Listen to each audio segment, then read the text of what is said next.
You don't feel weird being in a first-class car? No, we paid for it. It's not hurting anybody. No. Dude, we are Jews on a train in Poland. Fucking think about it. Tonight on our second Oscar movie episode, we're talking about Jesse Eisenberg's A Real Pain. Although it's not his directorial debut, that would technically be A24's 2022 comedy drama When You Finish Saving the World, an adapted version of Eisenberg's Audible drama of the same name. A Real Pain seems like a more fully realized effort, and not just because it's made $18 million at the box office, rather than the $196,000 that his directorial debut made. Feeling what? Like this creepy feeling that, like, you know, we're like royalty on this train? I mean, does no one else see the irony here? Jesus, like eating fancy food and sitting up here when 80 years ago we would have been herded into the backs of these fucking things like cattle. Jesse Eisenberg wrote, directed, and stars in this movie. Eisenberg's had an interesting career so far, especially for a guy who's only 41. In 2005, he starred in Noah Baumbach's The Squid and the Whale as a kid whose parents, played by Laura Linney and Jeff Daniels, announced their separation after his mom's aspiring writing career begins to eclipse his dad's, whose career is stalling out. In 2009, he starred in both Adventureland and Zombieland. Zombieland connected him with Emma Stone, whose production company Fruit Tree that she founded with her husband, former SNL writer Dave McCary, chose When You Finish Saving the World as their debut project with A24 to launch and try out producing. They've since produced Problemista, Poor Things, I Saw the TV Glow, and now A Real Pain, as well as Nathan Fielder's The Curse. But Eisenberg's big breakthrough was, unfortunately, as Mark Zuckerberg in David Fincher's The Social Network. I haven't been following his life trajectory, partly because I don't want to think of myself as associated with somebody like that. It's not like I played a great golfer or something and I want to and now people think I'm a great golfer. It's like this guy that's doing kind of doing things that are problematic, taking away, fact checking and safety concerns, making people who are already threatened in this world more threatened. With all the recent Zuckerberg-Trump stuff, Eisenberg has said on the Real Pain press tour, he doesn't want to be associated with Mark Zuckerberg. Just thought that was funny. At this point, his acting credits are too numerous to mention. In 2011, after taking part in classes with the Bloomington Playwrights Project, Eisenberg made his debut as an off-Broadway playwright, and has since written and starred in several plays, including Annunciation, The Revisionist, and The Spoils, as well as becoming a short story writer, including a story called Mongolia, about two friends who travel to East Asia, hoping for the experience of a lifetime, finding themselves in a yurt in an ecotourism center that he wrote for tablet. Mongolia would go on to form the basis for A Real Pain, as well as an ad that both disturbed and amused him for a tour of Auschwitz with a complimentary lunch. Eisenberg took the idea from Mongolia, but made it more personal, to tell a story of his experience as a third-generation Polish-American Jew. What the flying fuck, man? I'm so Why sorry. did you do that? Because Grandma, the restaurant, you said it was the best thing that ever happened to you. Yeah, but that was different, man. I was 18. I needed direction. A Real Pain also stars Kieran Culkan.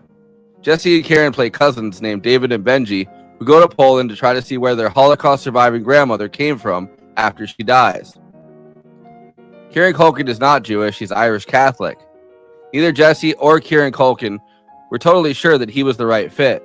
Eisenberg felt guilty and hesitant about not casting a Jewish actor, and Kieran Culkan wasn't sure he wanted to go to Poland to be away from his family right after finishing Secession. He even tried to back out 2 weeks before filming, having to be set straight by his friend and ex-girlfriend Emma Stone, who reminded him that the crew was already there. Michał Dymik, who was a cinematographer hired by Jesse to work on the film, is Polish, and Jesse was a fan of his previous work. And during COVID, while Jesse wrote and used Google Maps, he was able to actually location scout. Along with Kieran Culkan, Eisenberg cast Jennifer Grey as Marcia, who looked so different from her days in Ferris Bueller and Dirty Dancing, Kurt Egylawan as Eloge, a Rwandan genocide survivor who converted to Judaism, Will Sharpe as the tour guide James, and Liza Sadavi and Daniel Oreskes. Each of these characters is pretty disconnected from Poland and the tour's history, either like James and Eloge, because they're not Polish or born Jewish, but drawn to that history, or because generations of being in America have disconnected them from their heritage. They're also pretty disconnected from each other, but the story focuses primarily on David and Benji, who used to be extremely close, but have since grown apart. What a troubled young man. He wants to be good. You can see the spark. Do you know what I mean? Absolutely. Forgive me if I don't see this magical spark. Oh, Mark, stop it. He's tormented for whatever reason. As David lives in New York City and has a wife and kids, and Benji lives in Binghamton and is unemployed, adrift, and depressed. The anxiety and depression of it all is on purpose, with Jesse saying he wanted to place two guys with anxiety and depression and modern problems in a World War II setting as a thought experiment. After seeing many sites, including some which were demolished, of Jewish identity, the climax of the tour sees them visiting a concentration camp in Lublin. The extermination camp, with gas chambers stained by Zyklon B, is shockingly close to the little quiet city. It can be seen from the hotel, showing how life just went on even as the Holocaust happened. There's a direct, maybe not parallel, but connection or idea of life going on for Jewish American descendants of Holocaust survivors who don't think of this history, might not even know much about it, and go through life without really having an organic feeling of connection to this place. Now being tourists and having to confront it as life goes on normally around them, and the commodified, discordant way they go on this tour, eating fancy food, traveling first class on the train, staying in comfortable hotels. Screenplay earned Jesse Eisenberg a Best Original Screenplay nomination, as well as a Best Supporting Actor nomination for Kieran Culkan. You know, and I jog and I meditate and I go to work in the morning. I come home at the end of the day and I move forward, you know, because I know that my pain is unexceptional. So I don't feel the need to burden everybody with it, you know? Yeah. Mm-hmm. Yeah. God, I'm sorry. No, it's all right, David. I'm sorry, I'm ranting. I am just Before I introduce the panel, please like this video and subscribe to the Movie Night Extravaganza YouTube channel. Then hit that bell to get notified whenever we're streaming. Super chats are now open. If you have any pressing questions, send us a super chat, which helps me maintain the expenses for the show, which I am obligated by the rules of the Geneva Convention to stop everything and ask the panel. Another way to help us out is to become a patron and give us money every month. In exchange, you get access to all of our after parties, bonus content, and we'll tell you even more movies we watched recently. Patreon.com/Movie Night Extra. We have a Movie Night Extravaganza Discord. There's an invite link in the episode description, and we have a Letterboxd HQ account. So those are two more places to follow along with us. Okay, let me introduce the illustrious panel. Conan Neutron is the host of Protonic Reversal, co-host of Movie Night Extravaganza, and the frontman for the band Conan Neutron and the Secret Friends. You can check out his music and hopefully buy some at neutronfriends.bandcamp.com. Kristina Oakes is a co-host of Movie Night Extravaganza and a Twitch streamer. You can find her streaming at twitch.tv/Cosmopolitics. All of her social media accounts are also at Cosmopolitics. She's on Twitter, Instagram, and Blue Sky, and even occasionally on Letterboxd. Katie Baldassaro is the co-host of Movie Night Extravaganza, a director, writer, and actress who wrote and co-directed Girl in the Basement, along with appearing in horror movies like The Purge Election Year and The Devil's Nightmare. You can catch her voice acting in the podcast series, The Starwell Foundation, and she is the host of What If I Don't Like It, and on TikTok at Movie Runtime. Becky Rice is part of the year-round staff and a house manager at the Seattle International Film Festival and is on Letterboxd at BeckyKR, where she logs films, including the ones she sees at film festivals, including this month at Sundance. I, of course, am your host on this tour through Poland, Forrest Miller. Man, what's stupid is the corporatization of travel, ensuring that the rich move around the world and propagate their elitist loins while the poor stay cut off from society. Congrats to Katie and Conan for becoming members of the Independent Film Critics of America. That's right. That's right. All right. Becky, welcome back. It's so great to have you. Fresh off the Sundance Trail? Sure, the trail. Sure, the Sundance Trail. You muted. I think both me and Becky are muted. Yeah. The last several things that I said were, I'm muted. And I just kept saying that over and over as I fumbled to find the command key. I feel like none of us have used a computer before, but that's okay. We're off to a great start. I'm sitting there, I'm knocking people off instead of bringing them on. Whatever. I was sleeping 10 minutes ago. Well, no, it's always because we try to bring the person on at the same time. Same time. We're both too diligent. We try too hard. This is our problem. When we are job interviews, I care too much. That's You're too on top of it. Yeah. So, Becky, welcome back. You've been doing the Sundance. What do they call? What is doing Sundance called? Like, what is the Is that like? Not Sundance. like Debbie does Sundance. That's a different thing. I think it is Sundance. Sure. But like, how was it? Had you have a good time? I know this is one of your picks from last year, right? Yeah. So I did have a great time. I love Sundance. This year was my 10th year at Sundance at the festival. And then doing Sundance, what do people call that? I don't know. You don't need to answer me on that. Sundancing, dancing on the Yeah, sun. Sundance. I really thought dancing would make sense. Yeah. Yeah. At first I thought you meant like from like an official capacity, like for like what I do. But then I realized you just meant like attending. Like, Then you realize he was just flailing around wildly trying to say something while getting other things set up. Yeah, sorry about that. I didn't mean to put you on the spot. No, that's totally fine. But I had a great time. Were you just attending as an attendant, or were you volunteering? Yeah, so my position is a volunteer position because it's in operations. And a thing that is a little bit different with Sundance specifically, and I think that people just don't realize about film festivals in general, but typically if you interact with somebody or somebody is doing an operations role, they're probably like a volunteer. Most roles are filled by volunteers at festivals. And so in my role, my job is to be able to like help create like plans and strategies for like supporting the operations team.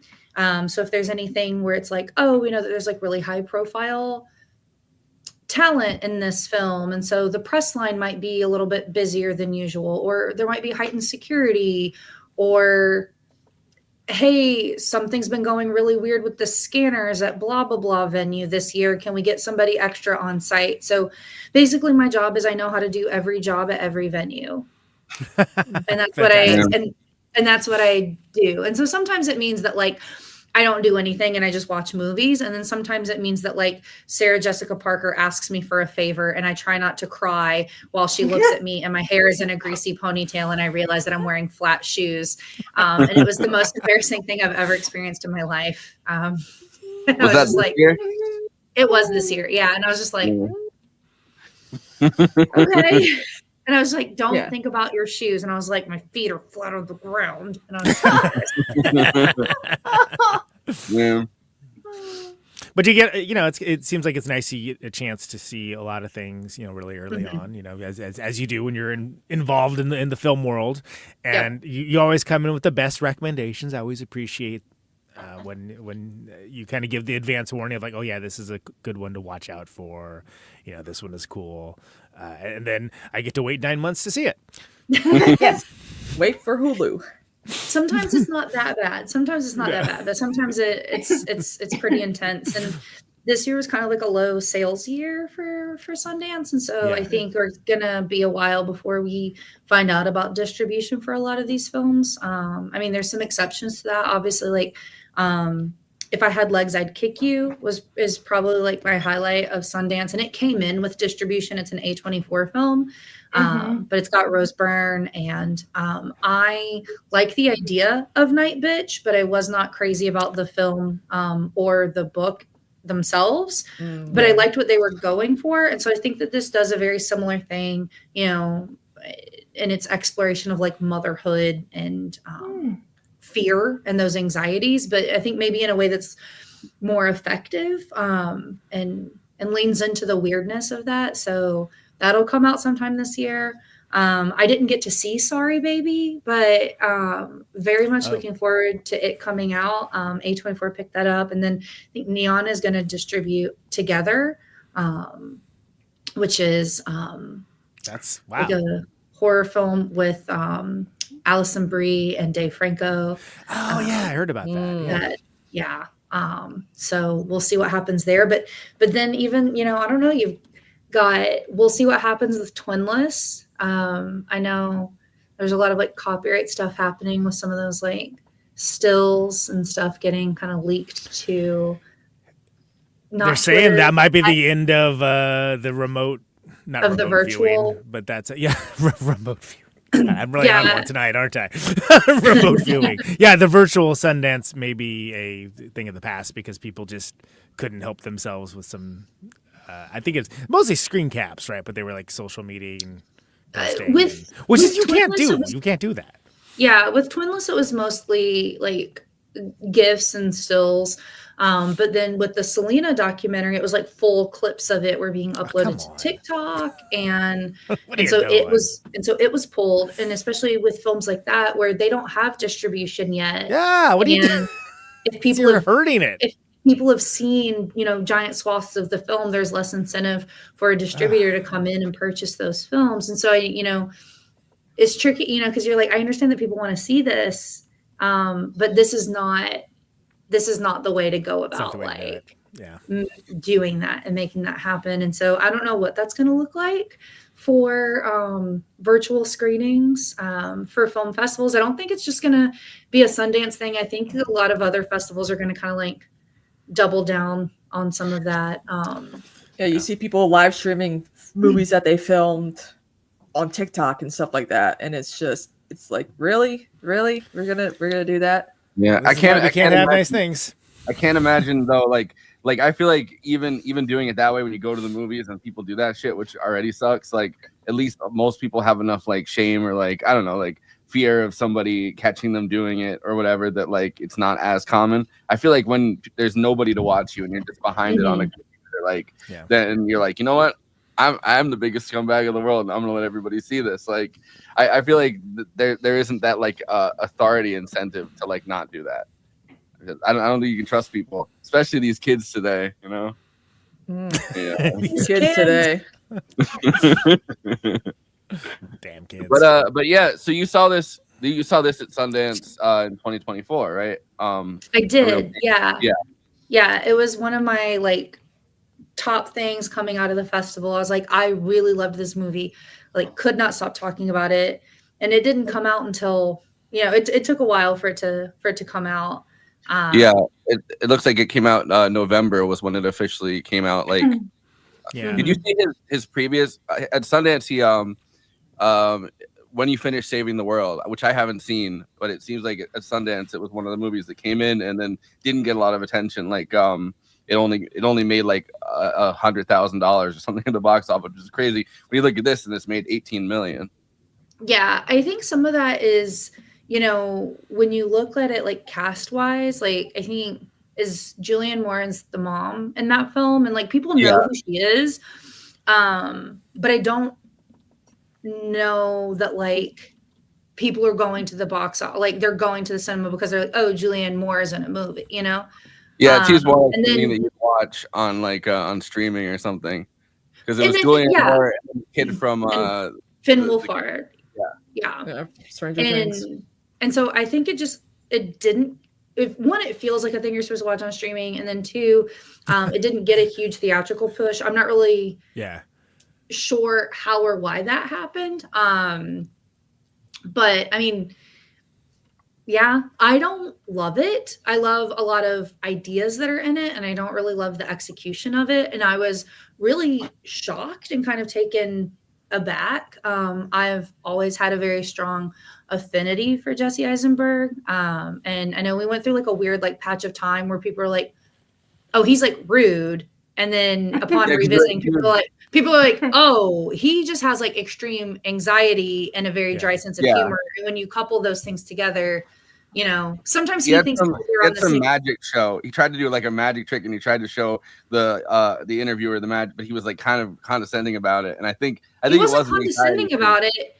I think that's how it came how off. it was perceived. Yeah, that's how it was But perceived. he thought that she actually did understand, and she was just trying to be difficult, and that they were like riffing off of each other. Yeah, and that's not the way that she took it. So it like genuinely was like they just like missed each other completely, and that's because he like there's a whole series of movies where like they're magicians but they're thieves, and he's like the kind of like weird arrogant one in that too, which I know I heard him say that like he's like, yeah, I did not feel comfortable doing that at all. I kind of had to really work at it, and then I got to it, and then people just thought that's how I was.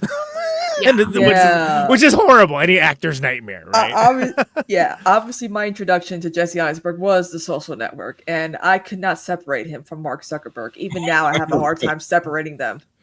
He's really good in that role. I'm like, you were him. He's doing bad shit, which means you're also terrible, but I had to get over that.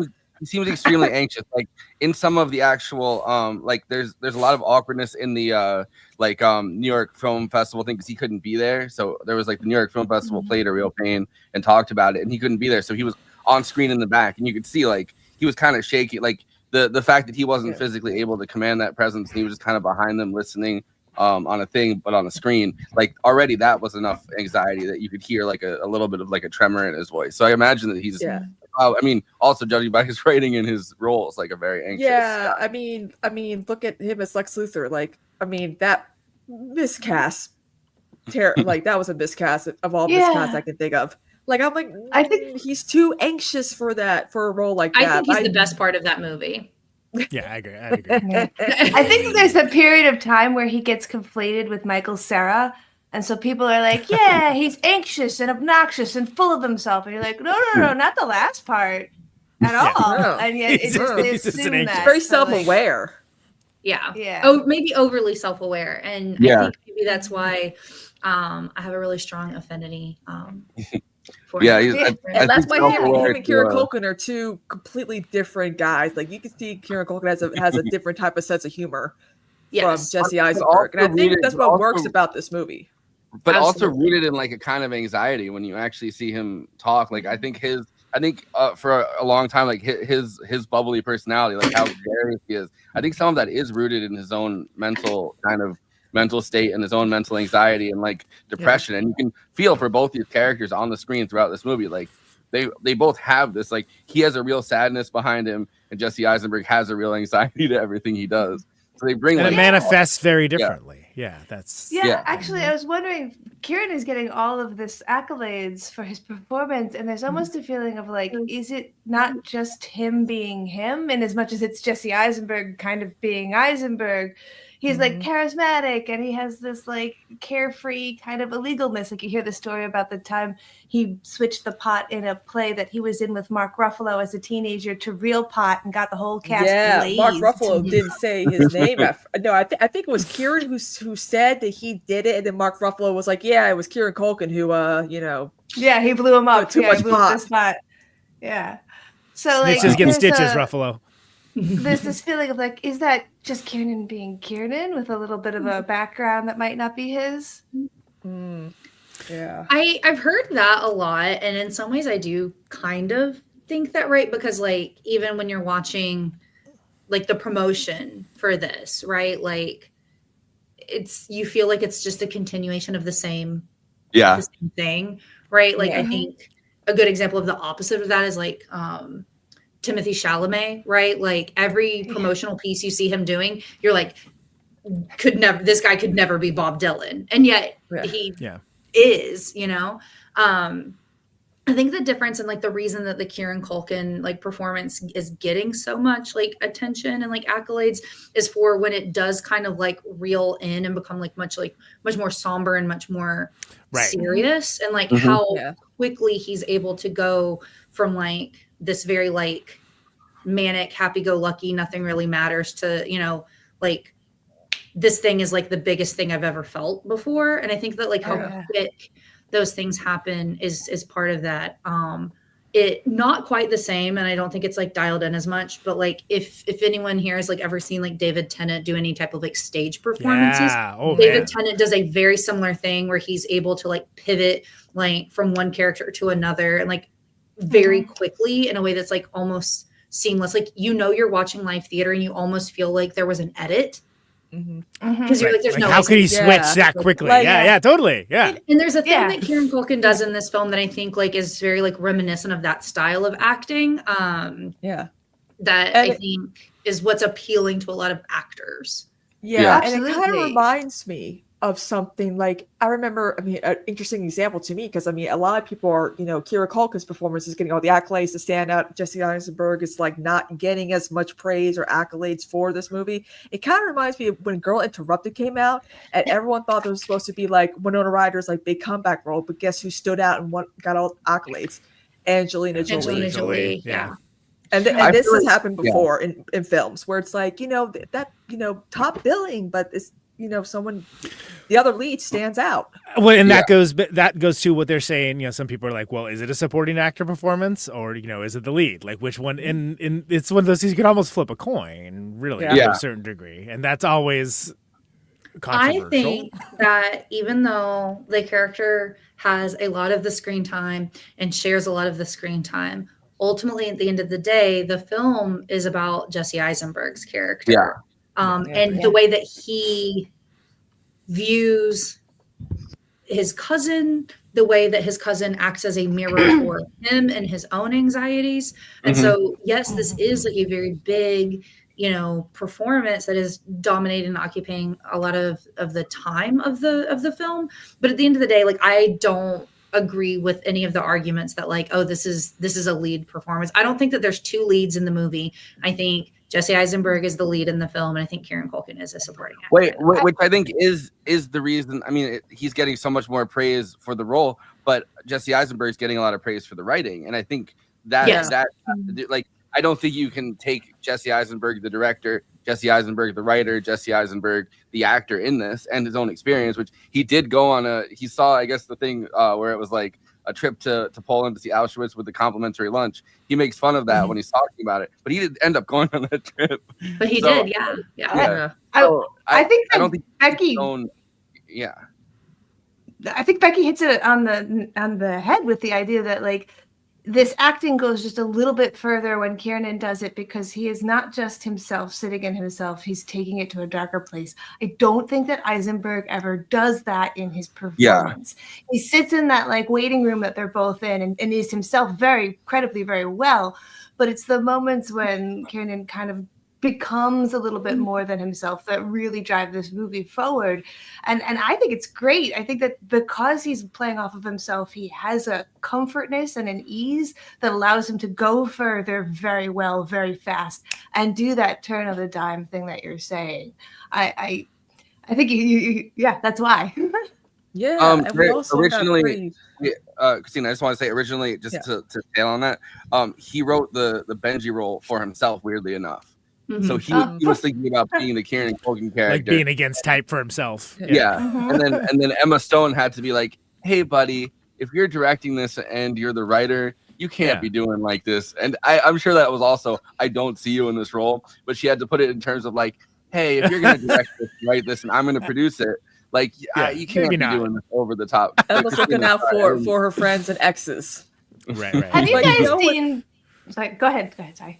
So what you know, with all the stuff about Kieran, it shows that this season the supporting actors and actresses roles are pretty strong this season, because I'm noticing like the Academy highlighting most of the supporting, like Jeremy Strong with The Apprentice as Roy Cohn, you know, like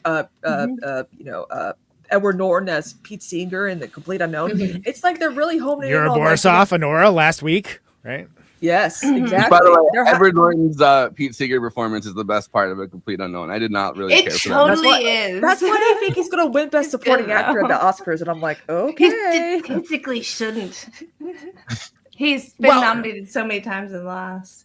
I think it's also so the whole like, is Kieran Culkin really acting thing? I think a lot of that comes to the fact that Secession was such a, you know, the closest thing we have to monoculture.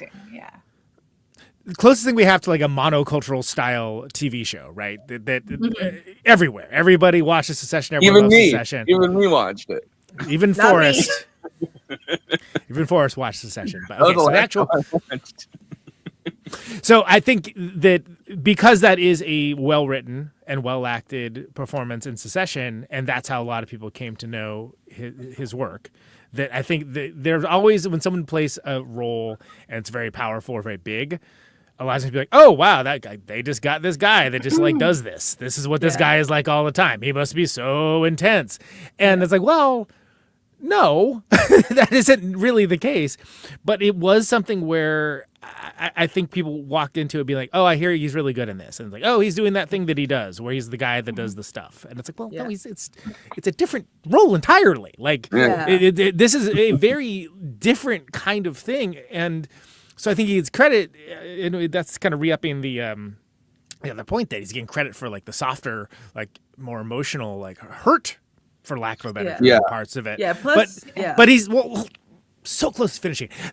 But also the bigger parts, it's like that's just not how he is as every day as a guy. This is, you have to give, like, it's that's not how it works at all. And I think it's something that we see a lot when it's anyone that gives, I mean, Robin Williams, right, is a perfect example. Oh, Robin Williams is always, low grade coked out. And for a while, yes, he absolutely was. But not in every role he ever has been in, right? He's purposely being big for the purpose of the character. And I just think it's interesting that so many people want to take it away.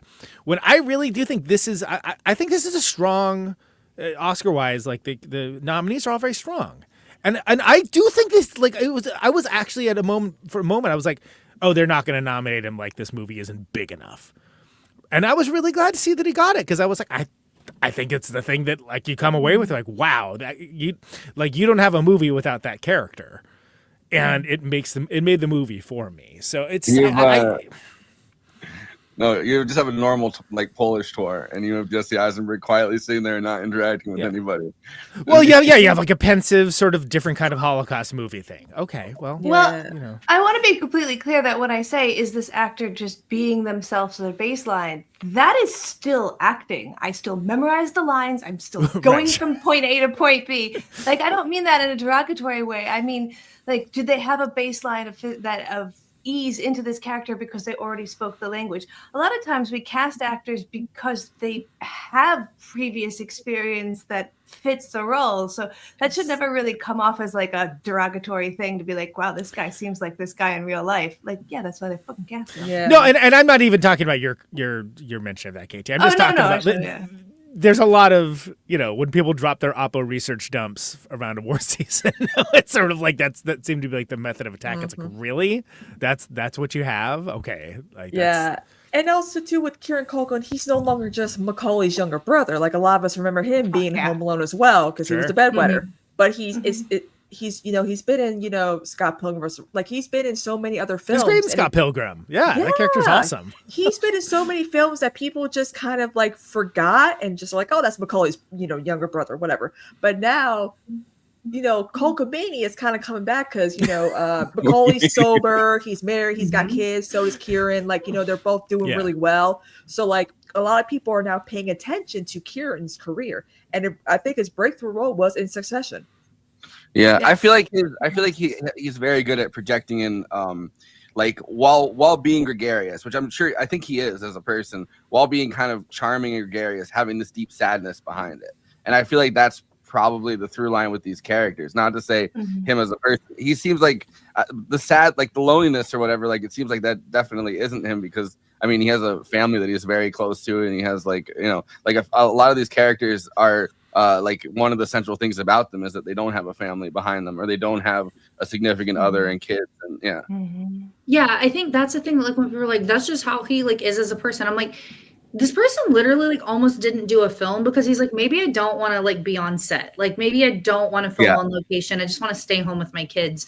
Like, that's not something that you would ever see or expect from like any character he's ever played. Like, there's an entirely different like aspect to like him and who he is that's not in this. And I think,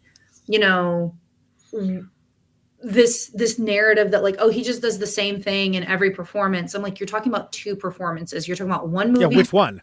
one TV show. Right.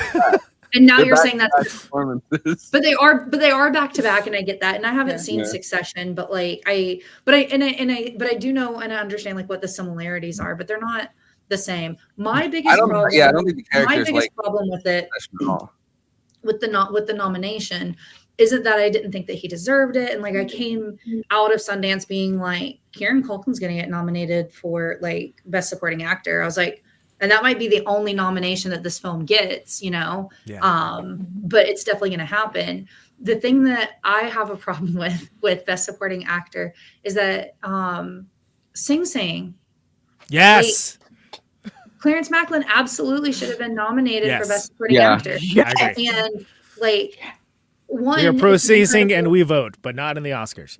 it's an incredible, like, it's an incredible performance, and the story and the narrative behind it feels good, and it also is proof that like of what the film is about, and it's like such an amazing story, and just the fact that that nomination didn't even happen, and I don't know what it is that I think, like, what I would boot. I guess Guy Pearce is the one that I would boot. Yeah. In favor. Like, Noted brutalist disliker KT giving you the thumbs up on that one, but yeah. Well, I love the brutalist. I just don't know that I think that performance is better. But yeah, I think, and that I think the rest of the traumatized me. performances. I don't get out of there, guys. And it doesn't even get a SAG nomination, an award about acting. Like Macklin just doesn't get noticed on the major I think some of that is the way that like the rollout and distribution of like the film kind of like panned out, and I understand the idea behind the strategy of it. In fact, I think that this is the second time now on this podcast that I've talked about the strategy behind the distribution of Sing Sing. That's right. Yeah, we did talk about that. Yeah. I understand where they were going, like, and I understand like what the thought process behind the strategy of the rollout was, and I just don't think that it worked, and I think that it's like incredibly unfortunate. Yeah, they fumble the bag really hard. On If they're gonna, if Netflix is gonna push something like Amelia Perez, I feel like Sing Sing would have been a better, like, this talk about like prison, reform and all these like issues that are really important today. And I feel like a film like that hasn't been properly examined or given credit for what it was trying to do. So I feel like Sing Sing deserved all the whatever Amelia Perez was getting. So I'm like, I feel like also Sing Sing. it's like a moment of rehabilitation in a way, right? Like there's a whole like I mean, cancel culture is over kind of thing, which I don't even think it really existed, but like that kind of thing, right? Redemption, like bringing people back that were kind of disgraced, and people keep trying to do that. And I feel like if they took that angle for Sing Sing, where it's like it truly is a model for an actual redemption, yeah, or like a, but they didn't. They just, I mean, look, they Brutalist started doing really well, and A24 put all, they put the chips right on the Brutalist, and it's there's a number of reasons why, but they did. And long they legs, put so much money behind marketing long legs that you're just like, you had in the pocket, Sing Sing. Well, like that's one thing that upsets me about this film. But too, because Long Legs isn't A24. Long Legs is Neon. Oh, sorry. Was it Neon? Yeah. No, but for a while, Neon was not putting in as much money. You know what? This is not the industry insider, is it? But I was gonna talk trash about another decision they made. Industry insider extravaganza.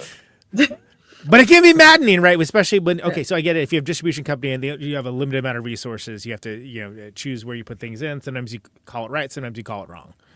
Yeah, I think. Well, and the thing is like it's not like A24 like doesn't have like a history of like successfully driving like campaigns. Like A24's films have received 62 nominations just at the Oscars alone, and like there's almost an A24 slot. Right? They've won 18, and 18 out of 62 like doesn't seem like a massive number, but when you think about the fact that like these are like independent films for the most part, and even the ones made within the studio rather than like A24 like acquiring them after the fact, they're still pretty small. Like Minari was like that's a Sundance movie, like Moonlight, like these are like small independent films. And yeah, A24 is known for these like wild, weird, like crazy things. But the things that have really won them awards, like I think the weirdest one is probably Ex Machina. Like for the most, just kidding. Everything Everywhere All at Once. Like I guess there's another one, but yeah. But for the most part, like the things that have like shown up well in terms of like awards seasons have been these like serious, quiet dramas with like good, solid performances. And then something like they just tried to do something a little bit different with Sing Sing, and it just didn't. It didn't let anybody see the damn thing for like a really long time. But that's what I'm saying is I think the idea was that this was a spring festival film. If we slowly roll it out, it will keep people talking about it because people will be talking about like, when will I get to see, and it will be like top of the conversation. And then it just didn't. Well, they rolled it so slow that they made the past lives rollout look like Deadpool versus Wolverine. So I mean, that's what makes me mad about this film, because Conan, it only Real Pain only got like what, 2 Oscar nominations at best. Yeah, I think it's screenplay and supporting actor, which is funny because Searchlight I feel like is another one that almost has a guaranteed slot for Best Picture, because think about it, you got Nomadland, Shape of Water, 12 Years a Slave, Slumdog Millionaire, Birdman. Like it's usually a pretty heavy contender. So it was interesting seeing the actual Oscar nominees come in and it'd be like, oh no, it didn't, I guess. And why? Well, I know it's a quieter film than some of these ones that are out there. It's a quieter film. And then I think too, when you think about like, when you think about Best Picture specifically at the Oscars, right? So like you've got to have the one that has the guy or gal that's doing a transformative, like acting piece because they're becoming a person who actually was a person, right? And so like that's and that's Dune. That's, remember Dune, everybody? I know that totally came out in 2024. That's a complete unknown, right? Emilia Perez, like I don't really love that film. But it's got such like love, like from like an international body for some reason. You have the like populist choice that like maybe isn't the best film that you've ever seen, but everyone likes it, right? Like that's Conclave.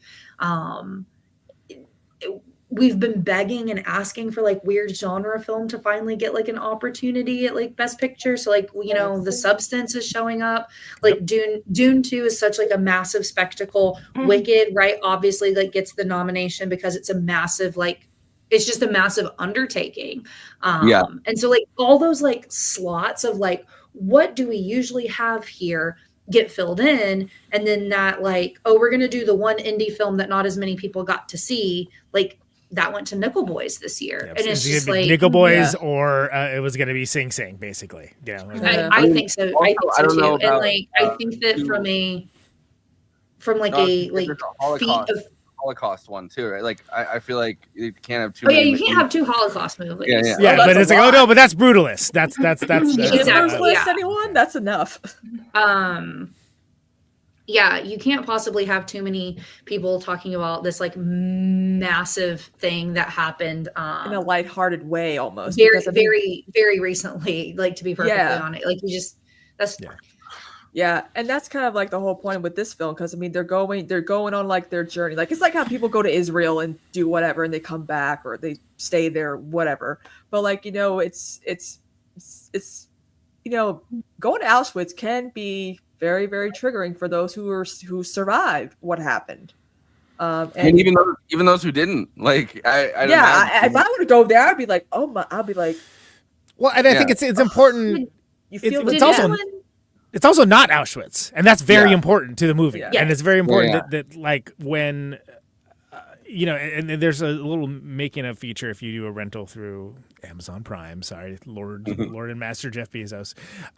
There's some cool extras where it talks about them getting the rights to film there, and basically it being a very different kind of like non-exploitative story. That's not trying to like do the thing where they have like, it's very naturalistic, like how it happens, right? Because this is a very funny movie. There's a lot of very funny things that happen, even though it can be tragic at the same time. But one of the things that it's almost like it's a very Jewish movie written by a very Jewish man. So we don't take offense to it, okay? People like a very Jewish man that isn't actually like that's an atheist. Like that's the part that I. How many Jews do you know, Forrest? Because most Jews don't believe in God. I know, but I'm saying a big part. Name of them. Name the Jews.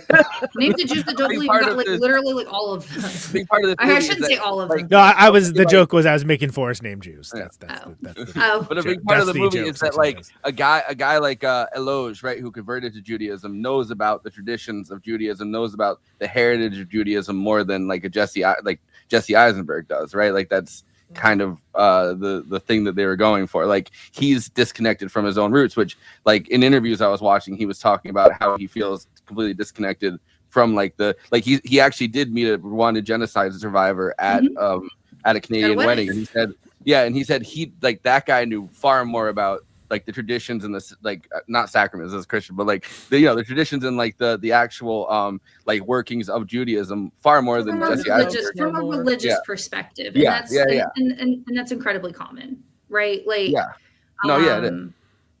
Like I mean, even if you like it's not the same thing like by any means, but like even if you look at like Christians, right? Like a person who was not raised religious and then as an adult chooses to become a Christian knows more about like I mean, this is kind of even hard to say because like there's not like a lot of consistency like from church to church in terms of like how the religious piece works in like Christianity, but they tend to know and understand a little bit like more. I think Catholicism would be the best example, right? Yeah. Like somebody who chooses Catholicism later in life just like knows more about it. And in Judaism, that's especially so because you literally you have to go to classes and then you have to stand in front of like a panel and prove show what that, you know. Like, that you actually know and understand like what it is that you're getting into. Yeah, the rate of people that are able to convert to Judaism is like pretty small compared to like I mean especially compared to Christianity, but like they don't let that many people convert. Yeah. So I think that the use I say this as a Jew, but like why would you want to? Like every time somebody tells me like, oh, I'm interested in learning more about Judaism, I want to become Jewish. And I'm just like, have you ever read a history book? I'm like, first off, people are trying to kill us all the time. Secondly, like there are so many rules. And like I get to choose whether or not I follow those rules because I'm already Jewish. But you have to follow the rules the whole time, and it's expensive. Sounds terrible. It's expensive. Yeah. It's like when I'm technically Catholic, even though I'm an atheist, and they're like, I want to convert to Catholicism. I'm like, why? I want to be a nun. Why? Yeah, I'm like, I love being Jewish. I am so proud to be Jewish. I would never want to not be Jewish. But like, if I wasn't Jewish, I'm like, oh my God, why would I like? I don't want. It seems exhausting. Then again, growing up irreligious, all religions seem exhausting to me, but Judaism especially. Yeah, but we have pickles and bagels the food stuff. And, yeah. And like, we have the best Christmas. And most of our holidays don't involve like stressing yourself out trying to get other people gifts. And like we have a holiday where we get to eat cheesecake. And like, I mean, like it kind of rips. Like I kind of get it. But also like anti-Semitism is crazy. Like my sister has a cheesecake day off too, by the way, up north in Jersey as a teacher. Yeah. Is it you said in Jersey, is it because of Shavuot? Yeah, well, there's a larger Jewish community up north. So like a lot of the holidays, like all the Jewish holidays you have off. Mm-hmm. So see, you don't have to convert to Judaism. You can just move up north. Yeah, you can just move to New York. So I found it interesting. There's no eloquent way to get out of it. I'm sorry. But that it's Majdanek instead of being Auschwitz, because I feel like almost every movie that centers anything the Holocaust is always Auschwitz, right? But that's the one that like it looks like it stopped yesterday, right? Like it's like everything about it like there's a sort of reality to it where it looks like it was preserved as it was, and I think that's incredibly powerful, and that's something that we don't normally see it. And if we do, that's the movie. I'm a noted zone of interest disliker, as is actually most of this panel. Yeah. KT too. Sorry. I was all right with it. and like Switzerland. It oftentimes comes off as exploitative and honestly Oscar bait, right? Because it's an easy get. It's something that and the way that it's deployed is the wrong word, but the way that's used as a narrative structure here is handled so much differently because you are so grounded in the performances of Eisenberg and Culkan and their different ways of expressing this anxiety and this pain, and then you have this thing that they're on this group excursion to this place that is connected to generational and ancestral pain as well. And it's done so in a way that isn't just like, hey, check it out. Look, we're doing the thing. This is the stuff. Like it's done very well. And it's done with, I feel like a level of groundedness and respect that you don't normally see with movies that are utilizing elements of the Holocaust. It's usually done as just a cudgel. And sometimes that's what you need. And sometimes that can be good. And sometimes it's look at the boy in the striped pajamas. Done other ways.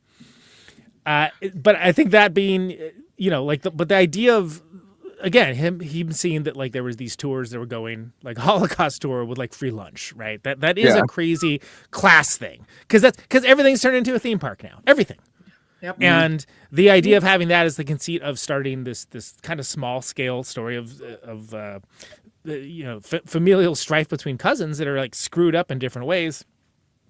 I think it works very well, but it's a kind of it's a hook I haven't necessarily seen before, and I thought it was deployed very well.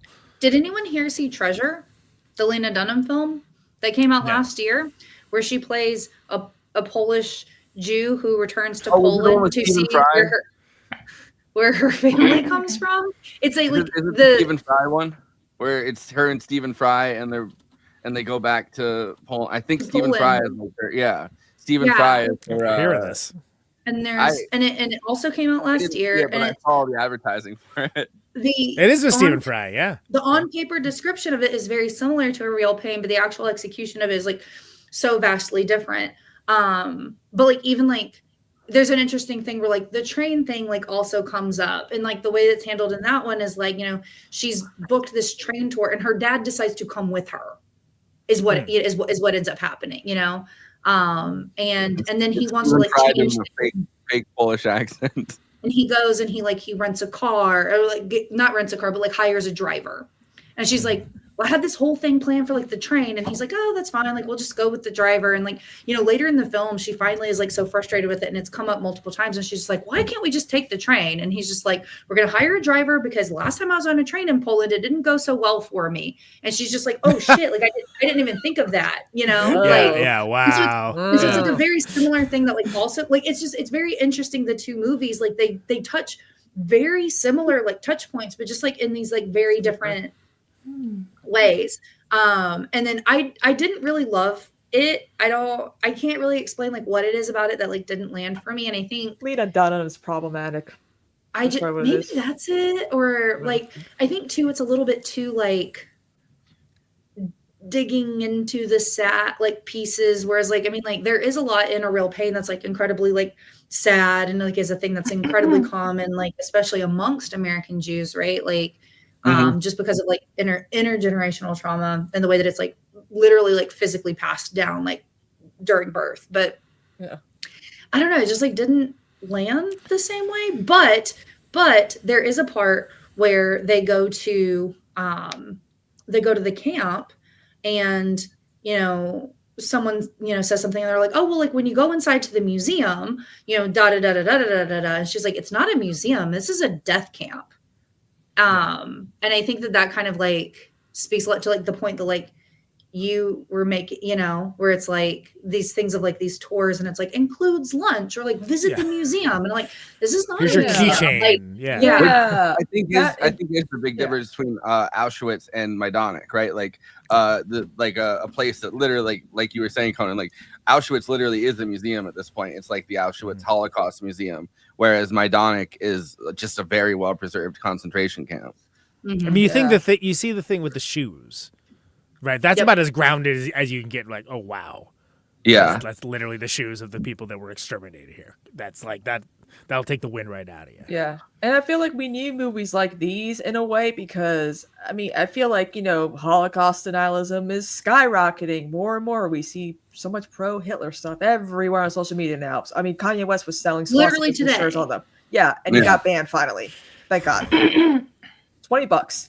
But we need like this is kind of like the modern version of like a Holocaust movie. Like we need to come into the present time and see what different generations of younger Jewish folks feel you know, because they didn't get to experience probably what their great grandparents or grandparents experienced during that time. So like movies like A Real Pain make a lot of sense because, you know, you try to do some humor. I mean, sometimes humor about, you know, Jewish folks in the Holocaust always, you know, get very, very dicey. So the way that this is written is very, very powerful, I think, in a way. Well, and so adding to that, I mean, I think the dinner scene especially, right? Like where it's like you've had this whole movie of, you know, Kieran Culkan being like everyone's favorite wild card, more or less, right? And then he kind of goes off the rails like now and again. Be like, oh, like why is he such a dick? And then you get it. It's a soliloquy that Jesse Eisenberg does, you know, at the table, and like he just almost accidentally like lets it like spill out that like, okay, so you know this is, you know, the grandmother that like survived all these like crazy things, like a 1,000 miracles, like what I can't remember exactly what he says. He says, how does the product of 1,000 miracles try to like overdose on a bottle of sleeping pills? That's what I was going to try to build it up a little bit, but yeah, that's the point that like, and then people are like, wait, what? Like, because again, they don't know that, right? And as viewers, we don't know that. We assume there's something, and clearly, like, you know, he's got a lot going on, like he's, you know, his little tornado of thorns some of the time, but like in a way that it's just manifesting completely differently, and that as a generational thing of like taking this poison, taking these horrible things, and like these cousins doing something totally different from each other with how it manifests and how it materializes, and that explaining everything about that character suddenly. And then not necessarily excusing, but explaining like why he can be as extra as he is. And a total asshole, frankly, sometimes. But then also be like, oh, this is like, and in that same way, like a sociopath or something can be like a cult leader. That like you just want to follow him and hang out with him for some reason. They're like, I really should be mad at you, and I'm not mad at you because, you know, you have this effortless charm somehow. High charisma modifier. Right. Exactly. Yeah, totally. Yeah. And I think that's done. But I think that the build up to that is done so well. And that's another example of Eisenberg being, you know, the lead, right? Because it's sort of like, oh, if you didn't have that scene, I think there's a stronger case for like, oh no, it's dual leads. Like, no, he's reacting to this presence in his life that is disruptive, but also it's his family, and he's you know, and they have this weird back and forth because Jesse Eisenberg's character not the cool one at all, and his cousin is the cool one, and but the one who's managed to keep it together, right? Like, but he's the one. Yes. So does this movie remind anybody else a little bit of Planes, Trains, and Automobiles? Oh. So like, if you want to say that the John Candy character was a lead, that's how I feel like he's not a lead. He was the foil to understanding the Steve Martin character in the same way that the Kieran Culkan is the foil to understanding the Jesse Eisenberg character, and also travels and. Friendship. He's the reason there's a movie, right? Yeah, but there's planes in this movie, and they also do take. Yeah. We do see them in a plane, a train, and an automobile. That's true. That's totally true. Yeah. And you know you're in for it. Just real quick, you know you're in for it at the very beginning because it's like you're bringing weed on the plane. Like, and then me, like Eisenberg's like anxiety goes into like 1,000% overdrive. It's oh no, don't worry, I'm having it shipped. Amazing. Amazing. Yeah. Also too, this is a story about cousins, and KT and I probably have one thing in common is that we come from big families. We have a lot of, you know, cousins. We have a lot of relatives. Maybe like for me, my sister was always close to cousins that were around her age. I wasn't really close to the cousins around my age because I moved down to South Carolina. So I never got to grow up with my batch of cousins that were in the same age range. So it's like, you know, something like this would not apply to me, but like a movie like this would apply to like my sister and a few like one other or a few cousins within her age now, because this is a story about cousins who were once very, very close, but you know, one thing or another led to them, you know, splitting apart. They became two completely different people. I wanted to come back to something though that Conan was saying with when you were, because I was waiting for you to finish there. Appreciate it. There was so there's the entire thing with this being the story about someone who's like a Holocaust survivor, their family, right, and the generations when they're talking about that at the table. a common immigrant experience, right? Like this could apply to pretty much any immigrant group that, you know, the first ones come over for whatever reason, work really hard. The next ones do like usually strive to become something like a doctor or a lawyer. And then the third generation is so Americanized that like you do make a podcast. Yeah. But I think that like that process was obviously like hyper done for Jews that were coming over fleeing the Holocaust, right? Like that had to prove not just their own the fact that they're working hard, the fact that they belong in America, but also have undergone this traumatic thing, and just working is like is their way to create a new life for themselves. And I feel like that's something that's both completely universal in like, you know, for an American audience, but also hyper specific for a Jewish audience. And I like that.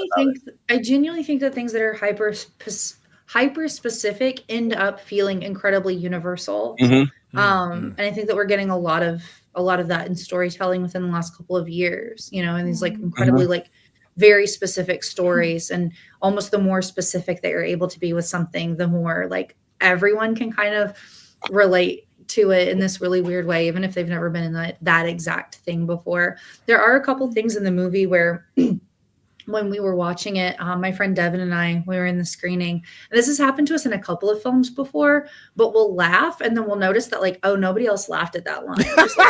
We're like, because it's like they don't know, like, I'm not Jewish. When do I laugh? It's always like something that's like just like weirdly like, because like in A Real Pain, and I saw this movie twice, and both times this happened where this line gets me so good every time. And I was the only person who laughed out loud, but they're walking and he's like, you know, there but for the grace of no God go I. Yeah. That's so I laughed funny. at that, And it's such a Jewish thing. And it's a thing that like a lot of us will say, like, you know, there's like a very big thing, you know, where it's like, if you ask a Jewish person, you know, if you're like, oh, like, are you religious? And they're like, oh, I'm not religious, but like my brother's cousin's neighbor, like super religious guy, you know, like what, you know, and they're like, okay, so you don't go to temple, and they're like, oh, I don't go to temple, and they're like, and even on like young people, they're like, well, of course of course I do that, like that's what you do, and they're like, and like, do you believe in God? And they're like, wow, like what does that mean? You know, and like, and there's just like this hesitation to say like yes. You know, but it's always like, well, what does that mean? Well, like, I don't know. And it's like, well, why do you do these things? And like, you know, they don't ever exactly say this in like the film, but like a common like joke in like our household growing up is, you know, I'd be like, well, why do we have to say these prayers? And like, why do we have to do these like hand washing rituals before we can like talk, since we already said this blessing, you know? And my grandfather would be like, they've been trying to kill us for all of time, and yet you are still here. Maybe just wash your hands and say the prayer. I don't know. And I'd be like, okay, you know, or like I would complain about something small, you know, I'd be like, like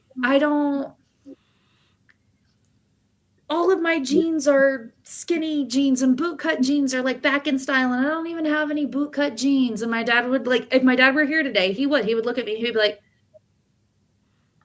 Rivki, your grandmother didn't survive the Holocaust so that you could complain about your jeans. Right. Yeah. And I'd be like, put in perspective. And I'm just like, okay. I mean, Okay. you're right, but also like, just let me be upset about But also, I like the other kind of jeans. I don't have them. Yeah. Well, in the same vein as that line, or as kind of that sensibility, I guess, is the line where they're in the train. And he goes on that whole speech where he's talking about, you know, the commodification of corporatization of travel. Yep. And then he's like, oh, well, let's not talk about Marxism. You know, they're going to send us to Siberia. He's like, Siberia's in Russia. And then he says something like, this is our country. We don't have to pay. Travel. He's like, this was our country. They kicked us out because they thought we were cheap. And that as they're like trying to get out from paying the like $5 like ticket. Yeah. It's very funny. It's so funny. And like, and it's, I think the manic energy that Kieran Culkan seems to have, like in his actual life, allows him to speak in this way that's like very like on pace with it, you know. And it's very common of American Jews, even American Jews who don't live on the East Coast. Like, it's very common that they like talk very quickly, and there's a lot of different reasons for that, and some of it is not the example I was going to use, but I was going to use me, maybe. I was going to use Jesse Eisenberg. I was going to use Ben Schwartz. I was going to use literally any other. Literally anyone other than the one person you said, yes. Yeah. Well, he's what comes to mind first, unfortunately. Well, I don't know why, but I hate that. I hate that for you, and also hate it for me. Okay, so I almost saw this in the theater with my cousin, which was the only people of my family. You should have. Well, if it had been playing 2 hours earlier, I would have. And it was, of course, I live in Milwaukee, so it was playing for like one weekend. But that would have been amazing, not the least of which is going off Kristina's point for a while. I'm not close with my family at all, even a little bit. I'm close to my dad. My mom's gone, and the cousin that I was visiting with I had seen for the first time in 7 years. So this would have been an amazing experience to see with my cousin. We didn't. Ironically, it's like, well, then we'll have to wait around, and we would. I don't know. Should we have something to eat beforehand, later, et cetera, et cetera. But I think there's not a lot of movies about cousins. Yeah. And I'm sure someone on Letterboxd probably has made a list of these. This is a great cousins movie, and I feel like you don't see that a lot. And I think that gives some credit. Besides my cousin Vinny. It's in the name. It's in the name. What do you want? I feel like too, like cousins are like a weird like family space, right? Where like it's really common to be incredibly close to your cousins when you are very young, and then to not really talk to them or like hang out with them once you're an adult, and then we don't really talk about that, like, because when that same thing happens with your sibling, it's like, something massive. They're strange. It's crazy. Yeah. And, like, there are big things that happen, but like in the reveal of these things, you do actually like also learn that like Jesse Eisenberg didn't start to like pull away from his cousin because of like this suicide attempt. Like that had already happened. Like they slowly grew apart from each other, like as they were becoming adults, just because they were different people. And sometimes it's just like that, and that's okay, because I think frequently about this movie, and I'm like, what do I think happens after the movie? Afterwards, do they like rekindle their like relationship? And I don't think that they do. No, he doesn't even go with him to the house. Like he doesn't even like the process of that doesn't even begin. Right? He says, he wants to stay at the airport, and he's so upset. Like, and you can see it, and it's just like this front of like. Yeah, it's this front of like, no, I like it, and like nothing bothers me, but it does. Well, and they see each other in such interesting ways too. Like, because when Benji says to David is like, something along the lines of like, you're an awesome guy stuck in the body of someone who's always running late. Mm-hmm. I mean, it's like that's just like, target sighted. That's like the you can heart instantly of that conjure up. thing. You can conjure that up, right? Like in your mind, like. The kind of person that's always like, I have to be here, I have to be there, and it's actually never anywhere because they're always running late. Never. And another weird comparison between this character and myself, prior to like moving and shifting into like a job specifically focused on like film and the festival industry, my background is in ad tech. like the banners that people. Yes, yeah, and so. And like when they're on the plane, he's like, so what is it that you do exactly? And he's like telling him, he's like, oh yeah, people hate those. I like lost my mind. Like I could not stop laughing. And my friend that was sitting beside me was like, that was you. Like, I like 6 years of the tech boom. And I was just like, I have a friend who did literally that as well. So when we watched the movie, everybody shouted, Ben! Oh man, nightmare. Oh God! I love that he's so disconnected from the people or from people around him that he doesn't realize that people hate the ad banners. So but he's also not wrong. Those ads keep those websites free. Do you like reading the news for free? You're welcome. Yeah, thanks. But I like that. Also, I work for Pinterest, so it's like it's not like I was like working for like the evil corporate overlord. Yeah. I'm just saying I like the fact that when he's told like, oh yeah, people hate that, like his reaction is like, they do, and then it's like the guilelessness. He's like, what? Yeah, don't have your ad block on when you go into certain sites because they'll be like, you can't read news with your ad blocker on. And I'm Well, like, but Yeah. right, and it's such a perfect thing for him that he's very successful in this thing that like he has no context outside the framework of his own being. That like people don't like that. People don't think it's cool. So like banal too. Right, Like, it's exactly it's a nothing thing. Right. It's not like aggressively like harmful, and yet like people have a problem with it anyway. And like it does keep these things free, but it also like exacerbates this like piece of like the culture. And like I don't know if this was intentional or not, but it honestly like this is getting really deep into like the academia of like Holocaust studies, but like really makes me think a lot about like some of like the dialogue and narrative around like passive participants and the carrying out of the Holocaust, right? Like where it's like that's honestly like his job is this like passive like participant role in like, you know, this like consumerism that is like causing, you know, a lot of the like ills of our society that, you know, Kieran, his character is like, you know, rebelling against in like, you know, all these ways, but that are also actually not helpful in any manner, you know. And I don't know, it's just there's so many tiny like little things that I think are so interesting. And I think the screenplay for this is incredible, and I will be gutted if Jesse Eisenberg doesn't win. It also brings up like Jews in Europe being pushed into industries that people really like detested, for the reason that then it's like, oh well, you know, there's a lot of Jewish bankers, and it's like, yeah, I wonder why that is. Maybe because that's the only thing that they're allowed to do. It's the only thing they let us do. They're like, we don't want to touch the money because the money is gross. Make the Jews do it. Yeah. And then we're like, okay, I guess we'll do it. And then they're like, why are you always touching the money? And I'm like, because you made me. And then, you know, after World War I, they recovered better than the rest of other, you know, demographics. And that's why, you know, people were like, blame them. And it's like, no, you wanted them to handle. They were doing, despite everything, they were doing relatively well. I did what you told me to do. And then, but I now you want to exterminate me. What the hell? You can look at the ad banner thing, right, as something similar, where it's like, this is something that's keeping up, like somebody has to do this to keep up the websites being free. And it's like, this is kind of where somebody's shoved into that maybe isn't part of like that Silicon Valley tech world, and that's kind of off on the sidelines, I guess. And then everyone's like, oh, we hate you for putting up the ad banners. And it's like, okay, I don't know what. Yeah, what do you want from me? Yeah. You want to pay for the news, or do you want the ad banner? Like you can't have your cake and eat it too. I was trying to think of something that wasn't cake for some reason. I don't know why. I have an interview that I found, a clip of it, where Jesse Eisenberg and Kieran Culkan are discussing the final shot.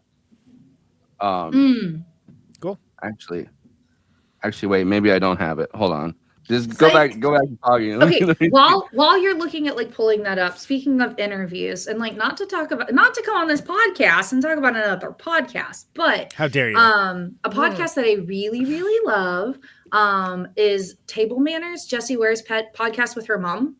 And they'll have folks on, and they'll make them lunch, like a multi-course lunch. Oh, wow. And do you know the booker? Can I get on? And they'll talk about, you know, like what's your history with food, and like what was food culture like in your family growing up, how has that shifted as you've become an adult, and you know, there's a Coleman Domingo episode that I love, but there's a really great like Jesse Eisenberg episode, you know, and of course like he's Jewish, they're Jewish, and this is just like, it's very, I have loved seeing him do a press run for this film, because you can really tell how much he like loves and cares about like this thing that he's created, because he typically is not a person who will like just jump up and say yes to these like press opportunities. And I've loved being able to like get more of that like from him. But if anybody wants to hear him talk more about like himself or about like the film, I think that I really like Table Manners. I think it's great. Yeah, I was reading an interview he did where he was talking about that time he hosted SNL. He was like, it was probably the worst thing I ever did, because he was saying like he was just not prepared. Like he was like, he thought that he could do everything, that he could write the scripts himself, he could do this, he could do that, and I'm like, dude, no, just maybe pitch an idea instead. right. So what do we got here? What is this? What do we got here? What is this? Forrest, tell us. That's an interview. They're discussing the final shot, but I had to find it out of the full clip because Premiere ended up trying to do the full clip. Wrong, please steer me, but otherwise don't tell me. You the last shot of the movie. Yeah. You came up to me and said, "Do you want to talk about what the scene and what it means?" And I said, "No, go away." Yeah. Yeah. It's like just go away. Yeah, just go away. Just no. That was, which is, you know. And it was so brilliant. Nice, I'm watching no, it behind the thing. I'm just grabbing my producer's arm, like, this is amazing. This is amazing. And it's like, it's a manifestation of the thing, like the last line of the screenplay says, like, you know, Benji, we find him in the same place, and, you know, he's kind of looking around, and the last line of the screenplay is, you know, he's looking around and it says, anyone can be a friend. And so I had this idea of this kind of mercurial quality of ending, but also this guy who's excited by the prospect of making friends and then not being able to carry out a sustainable relationship. So he's just in this place of transience, an airport, and watching people go by and like kind of thinking about like, you know, I can be friends with any of these people, but there's something so lonely about that thought because it means that there's nothing grounding the relationships that you do have. So That's why I didn't want to talk about it before. Yeah, because I would have done this. Yeah. Let's just shoot it. Yeah, I would have done something Yeah, like I know. this. It's on the page. You I don't know. have to, yeah. what I find amazing is that I can see in certain films the idea of improvisation works, and certainly if you have one standout performance that's driving an entire film. What I find remarkable about this film is one of the best ensemble performance pieces I've seen for quite some time. And the interaction between you all is quite incredible. Could you talk about, outside of the director, working with the other cast members as this group, this tour group, working with the process that you have? Well, okay. Makes me sound like I'm difficult, which maybe I am. No, This is eye-opening. No, No, it's the exact opposite. No, No. you, please. Okay, I will. God, this the first sentence I was going to say also makes me sound difficult. I showed up the day before shooting, not like a week before, which I think was asked of me. But wow, here I go. But I felt like I got to know who these actors were, and in real time as the characters are getting to know each other. And Benji's just the kind of guy who I feel like he just doesn't know how to do small talk. He doesn't know how to do that thing. There's also that like bit in the airport where you show me the itinerary and it's like he can't even understand it. It's sort of just like, I don't know. This is nothing. This is something real. Right. And so he needs to cut right to the real with somebody, and that would come out in different ways that I would often be surprised by, like with David trying to make sure he's present because we have this history. For some reason, it came out in the form of me manhandling him and putting him in headlocks and punching him a lot and touching him and all this stuff because that was the way to get. Yeah, see, it's still lovely. Yeah.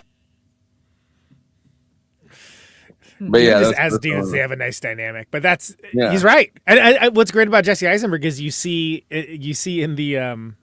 in the telling of it, he's like, and that would have ruined it. And like you see him like realize it as he's talking. And it's like, that's hilarious because yes, it would have. And it's like, that shows the reason why that partnership like works so well.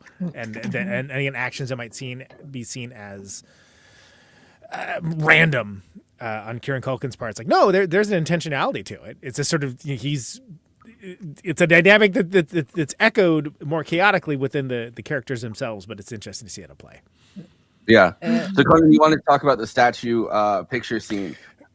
Something that I saw is Jesse Eisenberg was talking about how much Kieran Culkan, apparently he didn't see anything he had done before, didn't know what his skill was like, didn't watch the session, I guess. Amazing. But like met just him like me for real. And was like, this guy, he's the one he's the best one for this role or whatever. And then, got around to trying to ask him and send him the script. But, one of the big things about him is Kieran Culkin's great at improvising. And Jesse Eisenberg, for the first at least while before he kind of calmed down, I guess, on set, which apparently he can. A big part of himself was he was like, I don't want anyone improvising. But then he decided he was going to let him loose to improvise a little bit because he saw he sent him after Marsha, and there's that line like, what are you, some kind of big fucking loser or whatever? And he improvised that. And they were like, oh shit, that's good. So I think a lot of the statue scene ends up being, at least somewhat improvised because he realized that he could just let him loose on this canvas almost. Which is such, to me, that's one of the scenes that makes this movie very special. I think it's such a cool, because you don't really know how because you don't know how it's going to play out because like, oh, is he going to make this weird? Is it going to, end up, is he going to get yelled at or whatever? But it ends up being this great, like, weird bonding moment that starts with there's a societal principle of the joiner. That's not the first person that starts the activity that's as important as the second person that joins along, and that it shows it's okay to come in with this thing, and you see it just sort of evolve, and like it is almost like an improv group or something. It's like, okay, you're doing this way. Oh, okay, you're the plane. Okay, sure, you're the plane. Yeah, all right, fine. And it's so fun because you see everybody kind of open up in this way, and you get a glimpse of that just weapons grade charm that he can deploy, and he's just trying to have fun. He's not trying to do a thing. He's just thinking, hey, wouldn't it be funny if we, it'd be cool if we like take a picture in the front of the statue, and it becomes this thing that involves the entire ensemble, and you get to see everybody like again have a weird bonding experience with it.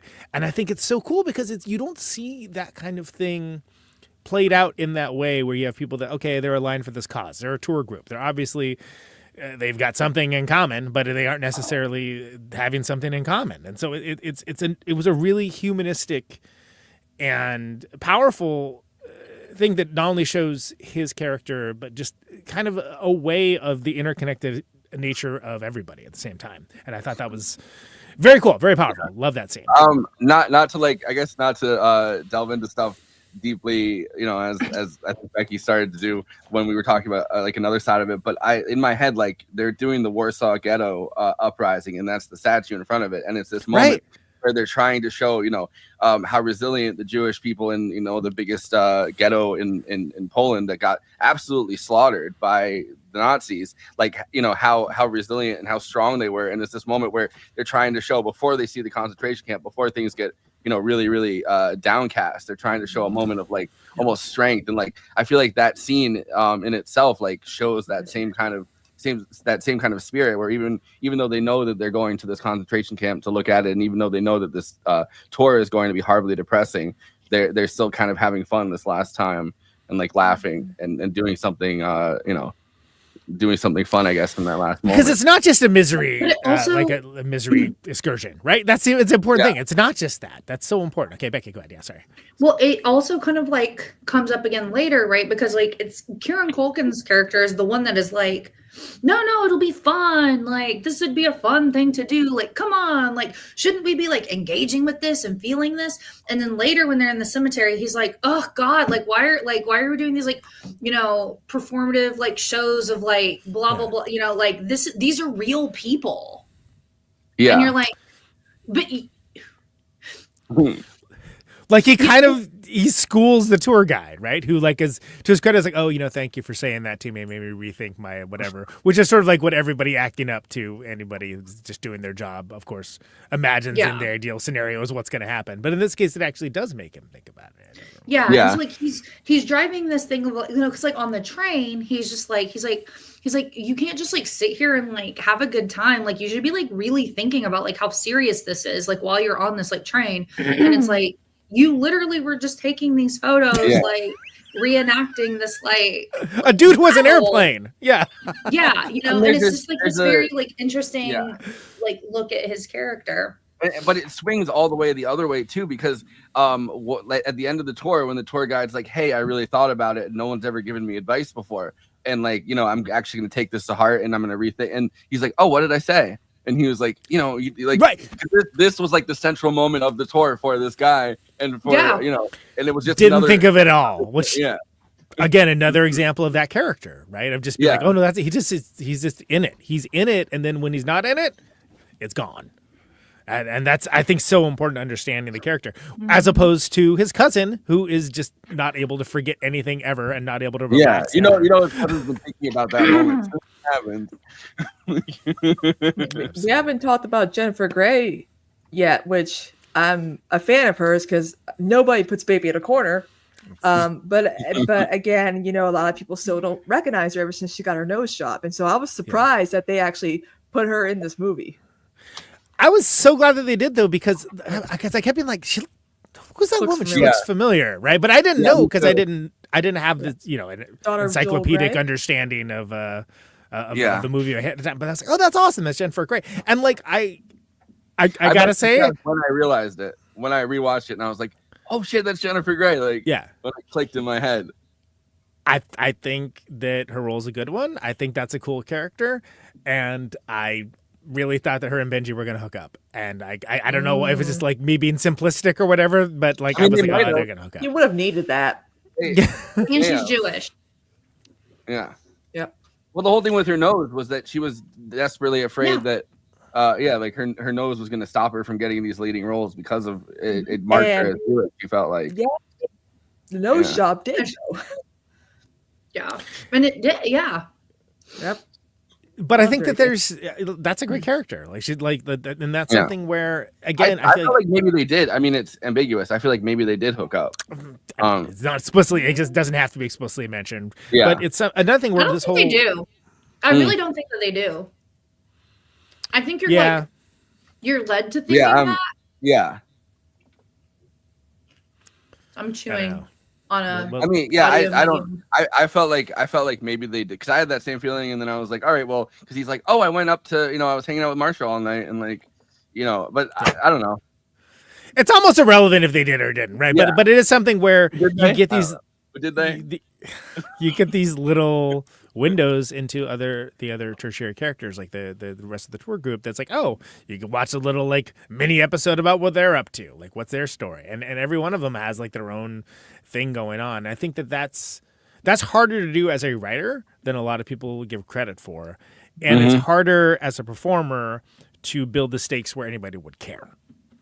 But it also is the same what you guys were saying about who's the main character and who's the supporting character. We stay with David, we stay with Jesse Eisenberg that whole time, right? Like when the two of them split up, we don't go with Benji when the two of them split up. We don't see him. Right. We don't even hear what he's up to. We have so we're in his perspective. Good point.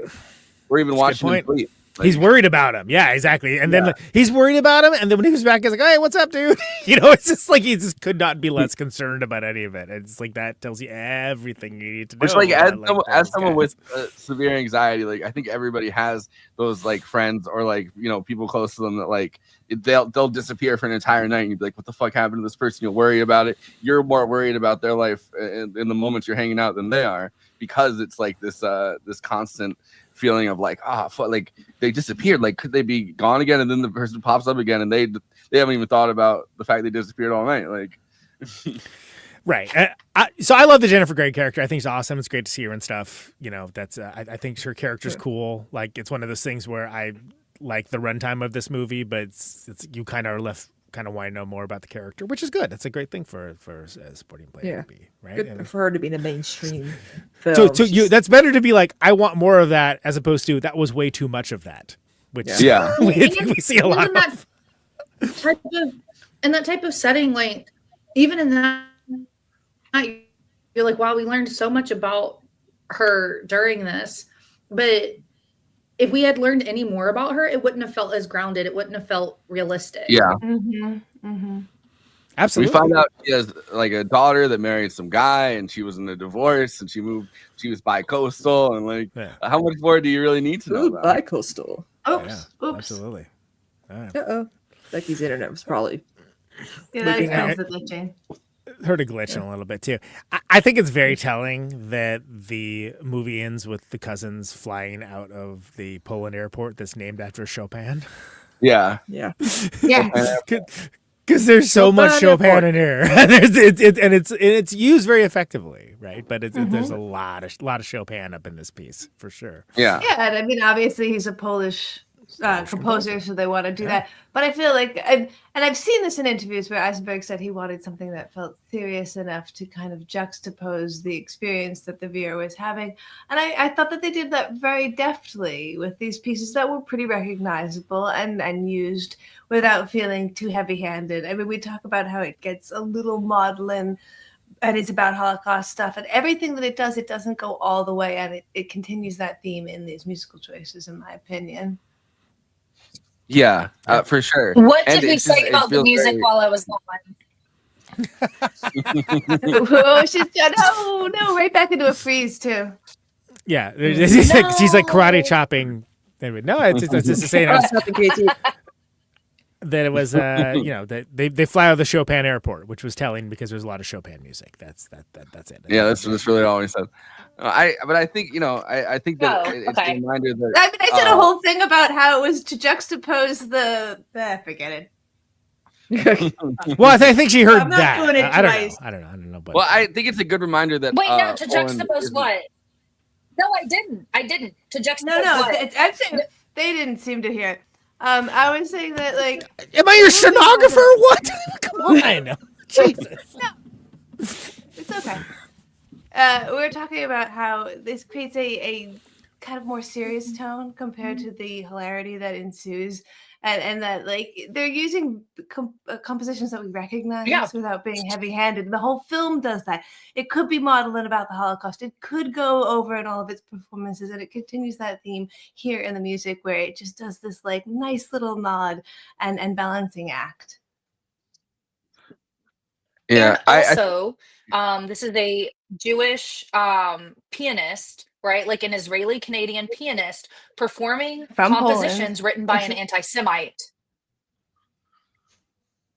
So Chopin, famously incredibly anti-Semitic. And like here are these songs being played by an Israeli Canadian like pianist being used in this film about the Holocaust in Chopin's home country of Poland. And I think that is also like an incredibly like interesting choice, right? Like there are other composers from Poland. There are other serious, like somber, like nocturnes, right? Like, but that choice, like specifically, I think is so interesting in this film, and I think that it like doubles up with the exact same type of composition or juxtaposition that you were talking about, of like the like seriousness with the lightheartedness of it. Like it keeps it from going too silly and that keeps it from going too serious. Same thing with like the way that like that balances out. For sure. It's a purposeful choice. Yeah, it's not an accident, right? And I think it's an eloquent one for all those reasons and more. I think it features heavily and in a way that isn't heavy-handed. Well, and a lot of those musical choices are also like worked into the script, which is not something that's typically done in like film scripts, right? Like that's usually like an afterthought, like a later decision. And so it had always been that way. And there was a period of time, where they kind of brought up, they're like, do you feel like this should be like a song that people like recognize a little bit more or something like a little bit more lighthearted? And he's like, what are you talking about? No, like this is in the script. Like it's always been like this. Like this is, we agreed upon this. Like, no, like this is how it's going to be. And you don't, I don't know. Like I genuinely think that this film shines in a screenplay perspective, like in a way that none of the other films that are nominated for screenplay do. And I don't know if a lot of people like recognize that when they're looking at, it's subtle. That's the problem. What do I think has the best? Like if it was more overt, maybe they would. I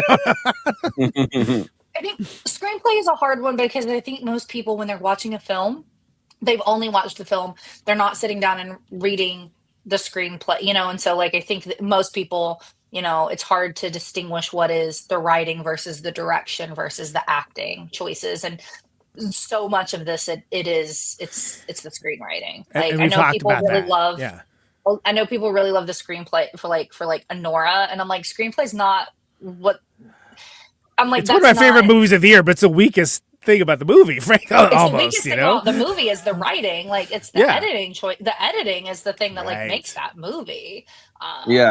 For this, I also think. I mean, you look at it and it's so Jesse Eisenberg, right? Like a lot of the choices that he makes, a lot of the writing. Like I think, it's his personal experience. So it makes a lot of sense that the screen, like what he's getting the most recognition for in this is the screenwriting, because it just feels like the writing is what really shines for him in this, right? Like, well, and he very frequently like referred to himself as a playwright, and a lot of like the things that he has like done and like have been written as plays. Whether or not they eventually became films or not. And I think that this, in a lot of ways, even though it's very open, I think a lot of it very much does read and feel like a play, like something that's Mhm. staged. And unless you're a writer or someone that goes around reading screenplays, I think a lot of people misunderstand what writing in movies even entails, and it Yeah. tends to be the most misunderstood and underappreciated of all the disciplines with filmmaking for that reason. A lot of times, people that are not sitting around analyzing movies, I've heard people be like, "Oh, I just thought they were just making things up as they said them." Like, no, honey, no, that's not how it works. It's not Robin Williams as a genie in Aladdin, okay? Right, exactly. That does happen, but it's not, no, someone diligently wrote all this stuff down, and there's a beat to it. There's a pacing. I just thought the actors just said whatever was on their mind. And A real thing human beings have said, by the way. But yeah, absolutely. Speaking of writing, people love to write on Letterboxd. Letterboxd is a social media site for film lovers to talk at with and to each other with them films that they love, maybe the films that they didn't love, maybe the films that they entire review was just like me for real in regards to Kieran Culkan, which is alarming, and or Jesse Eisenberg in this movie. But of course, all of this is best expressed succinctly. Everyone gets a chime and opine. Not Siskel's and Eberts of the world, but you keep it short, keep it terse. You work on your tight five a little bit, and sometimes it works out. Most times it doesn't. But when it does, it ends up on this bit, which is something that's called weekly, and it's the Letterboxd one-liners. These are Letterboxd one-liners for A Real Pain. Can't get over how Jesse Eisenberg wrote a scene about how beautiful his feet are. Tarantino could never. There it is. There it is. He did though. Yeah, I mean it's a notable scene. It's not like even like a small scene. It's like okay, he's got his feet are just like his grandma's. Exactly. There you go. And she used to strut them. She used to wear flip flops and strut her feet. So Pains, Trains, and Automobiles. That one's good. I like that one. Yeah, that's good. Katie was right. Yep. Mm-hmm. There were several gasps in my Indiana theater when Jesse Eisenberg's IU hat flew off. You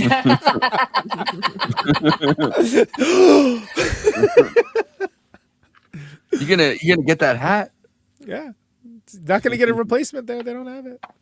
He's a big supporter of Indiana, which is funny because he's not from Indiana, but he went to the playwright seminars in Indiana, and that's where he learned how to write, and so a lot of his money and resources have gone towards causes at the University of Indiana and stuff. So cool. I only learned about that while writing that intro. We don't have enough movies about cousins. I agree. Wow. I know. Apparently, I stole this reviewer's whole point, unfortunately. But there you go. Yeah. I've never even met my cousins, but I like watching movies about cousins and imagining if I had a cousin, this would be. I'd have this. Yeah. But you got a brother. I have a brother. Yeah, I do. But yeah, what do you need a cousin for? You have a brother. I don't know. It's enough, isn't it? Cousins are for people who don't have siblings. Yeah, how dare you? Okay. Well, maybe I gave away my cousins to somebody that didn't have siblings. Confirm the fact that people do think I'm a fucking loser when I'm walking by myself. At least Kieran Culkan, That's an ad lib too, if I remember correctly from the no, that's the first line that he fantastic. He improv on the I think it was the first day they shot too.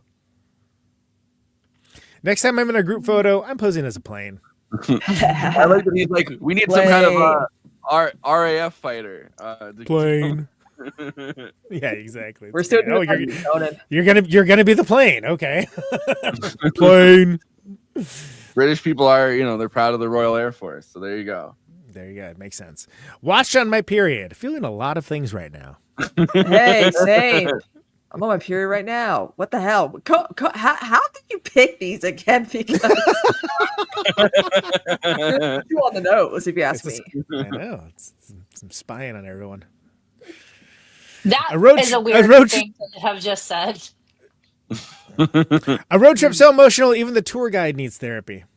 Yeah. Amen. He's like, and then he said, I don't focus enough on the important things like the people. I just, it's too many stats. And the therapist is like, do you have anything else to talk about this week? Or? It's like you've been talking about this for an hour. Yeah. How dare this movie remind me of the unbelievable tragedy of the everyday and not provide a definitive solution? Well, the definitive solution is to get drunk at the airport. Yeah, well, there you go. Problem solved. Well, it's expensive, though. You can't do it every day. Go drop them a comment. Let them know. Anxiety versus depression. Travel edition. My everyday life. Those are Letterboxd one-liners for real pain. Please follow the show at Movie Night Extra on Letterboxd, where we are eventually putting up stories of all the great movies that we cover on this show with tidbits, shorts, things along those lines. Follow the show, Movie Night Extra. You can be a Movie Night Extra by following Movie Night Extra. Your tour guide over there, host Forrest Miller at Always Flacco. He's on Letterboxd as well, logging all the stuff that we cover on this show. It really are perfect emblems of anxiety and depression. Like if I was going to pick an actor to play anxiety, I think I would play Jesse Eisenberg. I don't know if I necessarily if Kieran would be my first depression choice, but he is. That's a certain kind of depression, right? Yeah. Makes sense. So follow anxiety and depression. Always Flock over there, tour guide. Follow him for all that stuff. My pain is unexceptional. I don't burden people with it, but I am logging stuff on Letterboxd at Conan Neutron, where you can follow me for the highbrow, the midbrow, the populous fare, Criterion Challenge, obviously well underway. Follow me along for that. If you feel so inclined, I am on Letterboxd. Kristina, nobody puts baby in a corner. At Kristina, logging more and more stuff these days, I would say. You know, I just logged in a few things today. Oh, there you go. Keeping it legit. I saw Companion. Oh, we got to talk about that in the after party because I have seen it as well. I enjoyed it. Spoiler alert, I enjoyed it. Movie runtime. KT Baldassaro down there, who is reviewing all the stuff for her great show, What If I Don't Like It, as well as actual movie runtime stuff for this show, and occasionally, one might imagine, movies for pleasure as well, including Criterion Challenge. I saw you logged another Criterion Challenge. I did, yes, Charade. Fantastic. Very I love that your dog is named after Audrey from that. Forrest. Yeah, awesome. Yeah. Because I loved Charade when I was a kid. But are you watching movies for work or for pleasure today? You must let me know. It's the law. Becky Rice, our friend Becky Rice, is on Letterboxd. Great follow. Always, again, as mentioned, the vanguard. The tip of the spear for watching fantastic new films. Someone I look to personally when I'm putting together, like, oh, what should I be watching this year? I was like, what has Becky been into? So please follow Becky Rice as well. It's Becky R, right? KR. It's spelled KR. It's Becky KR. That's right. Okay. So follow her on there. Let's hit it with the plugs. If you're watching us on YouTube, please like and subscribe, and then hit the bell to get notified whenever we're streaming. And we'd humbly request that you watch the video to the end because it helps us with the algorithm and helps more film fans to discover the show.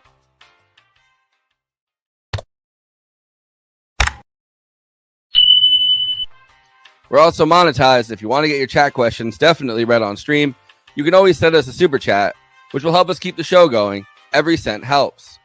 If you're watching on Twitch, you can gift us a free sub on Amazon Prime with your Prime membership, but getting subs on Twitch is always appreciated. And it helps to follow us on there as well. We also have an audio feed, which is available wherever you download podcasts, if you prefer to listen to podcasts rather than watch the stream. That's updated usually the same day we stream, but watching on YouTube and Twitch is the best way to get the show first, live as it happens. If you want to support us with a monthly donation and get access to all of our after parties forever, which go patron only after we do them, you can become a patron at patreon.com/movie night extra. Link is in the description for that. It really helps us keep the show going since we do have some expenses to make this happen. We also have a Discord community. Link is in the description for that. We sometimes watch movies we cover on there. We get into conversations about everything from film to TV shows to related podcasts. We even have a Discord channel for memes. It's really fun on there. You can find us on all the social media platforms: Facebook, Instagram, Blue Sky, Twitter, and Threads. You connect with us on all of those. Talk to us. We'd love to hear from you. Lastly, we recently made a TikTok at Movie Night Extra where we're putting up short form clips from the episodes. Okay, passing this to Conan so he can tell you about his music and this week's Protonic Reversal. Conan, who's on Protonic this week? Yes, indeed. So My Card of God Bullies was on for this week. That just now has hit the general feed. So if you are interested in hearing that lively discussion, somewhat controversial amongst certain internet groups, but in a good way, the patreon.com/platonic reversal, $1 a month advance access for getting all these episodes. I've got the band Biggin coming up, and then after that, Marissa Paternoster from Noun and Screaming Females, who our good close personal friend Adam McKay singled out as one of his favorite artists. So take that what you will, people. And what you should take of that is I should listen to that episode. I'll let him know. Right. Yeah. Thank you. Yeah, exactly. Appreciate that. Conan Neutron, The Secret Friends. Again, announcement of incoming announcements very soon. New record available for pre-orders. It's going to be first week of March. I've got 3 different tours to announce coming up, and only 2 of them are in this country. So there you go. I literally can't say any more than that. But neutronfriends.bandcamp.com. Caterwaul, we said phase 2 for Caterwaul. Again, Memorial Day weekend in Minneapolis. So we announced 10 more bands. I don't have a single graphic or anything prepared because I decided to take a nap instead of doing that. So there you go. But please, if you're interested in that kind of thing and that kind of music, it's 4-day music festival.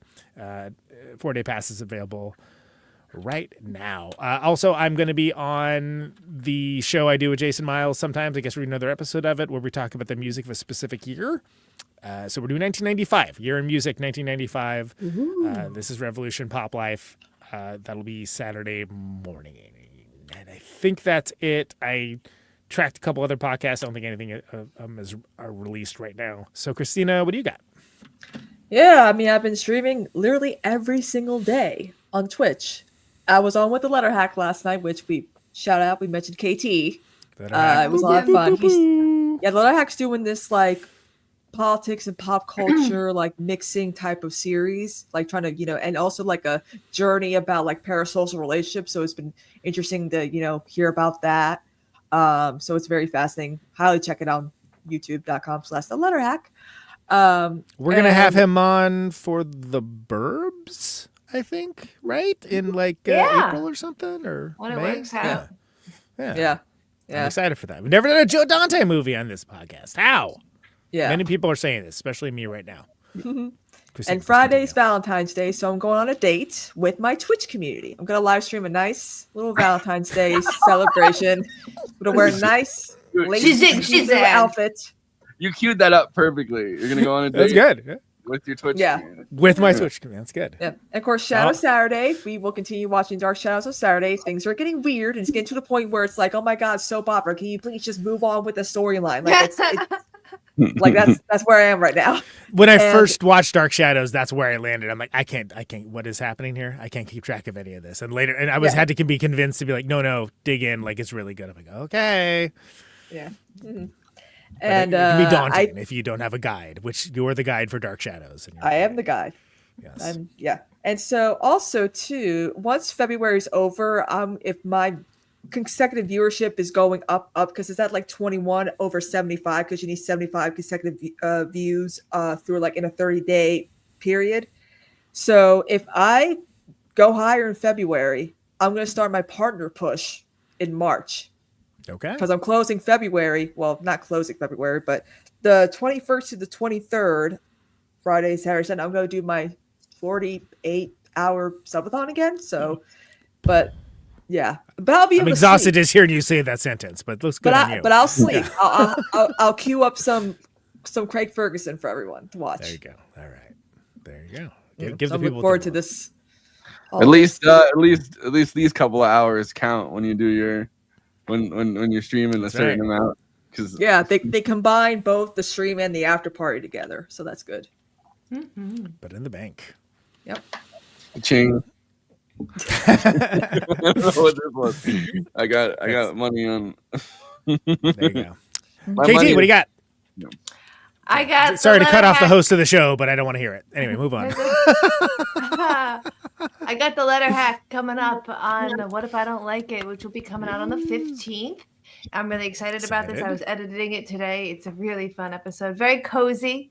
A lot of anecdotes, a lot of learning who Matt is as a person, why he's called the letter hack. And then we're going to talk about why he didn't see Cabin in the Woods, and if he liked Cabin in the Woods, because really, I feel like it's right up his alley. It surprises me. Tell me a damn thing. That's actually why he didn't see it, because so many people told him it was absolutely perfect for him that he refused to believe it, which is exactly the same reason I didn't see it at first too, because I was like, how dare you know me? And it was really quite I'm unknowable. You can't. What do you think? What are you trying to be? The TikTok algorithm? No, it's funny because Drew Goddard, who wrote that, co-wrote that with Whedon, also co-directed Good Place, which is another show. People were like, "You gotta watch it." So someone in that show really reminds me of you, and I was like, "How dare you?" And I didn't, and I loved it eventually. I know. So I'm very much keep the mirror away from me, and then as soon as the mirror is up to me, I'm like, "It's beautiful." So it's a mess.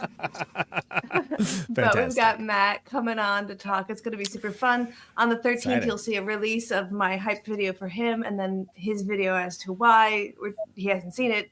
The new format is coming out. It should be really fun, very visual. It'll be on YouTube, so subscribe to me. My name is Movie Runtime here on YouTube, and now also on Instagram. So it's just Movie Runtime everywhere, so it's much, much more easy.